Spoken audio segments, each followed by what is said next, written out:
Hello, I am Miko and today I am going to discuss to you the different strategies to promote oral language and vocabulary inside the early childhood classroom.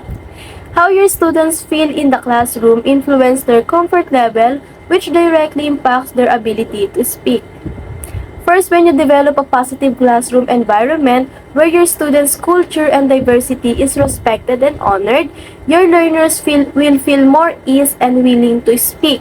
And as a teacher, you should also choose your words purposefully because mostly of the early childhood learners are very easy to pick up new words. For example, when your kinder class are playing different toys on their playing area, and that one student told you that she is holding a monoblock. She did not bother to ask you like, teacher, is this a monoblock? She confidently tell you that she is holding a monoblock. In that way, you should answer her with a praising tone like, yes, yes, you're right, that is a monoblock. So in that way, they will not be scared to be vocal on what they are thinking or on what they are doing. You can also use simple activities such as introducing and identifying oneself and others. For example, the incorporate vocabulary building activities into daily routines, such as word of the day exercises. For example, you tell them to say their first name and add the come to school today after their name. Example, I am teacher Miko and I come to school today.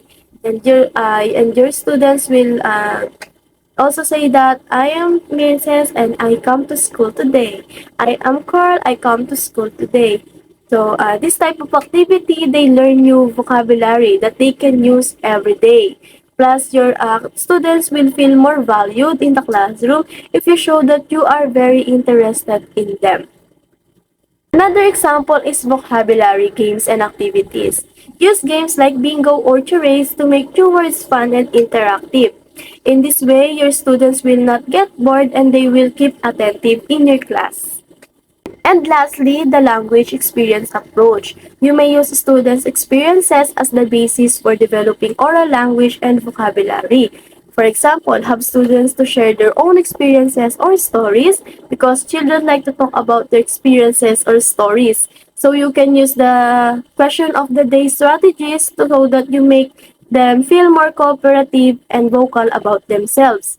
In this way, you can also include the open-ended questions as well as they may share their own stories too. They will keep entertained and if they want to ask you a question ng mga hindi pa nila totally alam or hindi pa talaga malinaw sa kanila, in the help of open-ended questions, they will have freedom to ask you or to know new words or vocabulary na galing sa sagot mo o sa mga tinuturo mo. Yun lang. Bye-bye!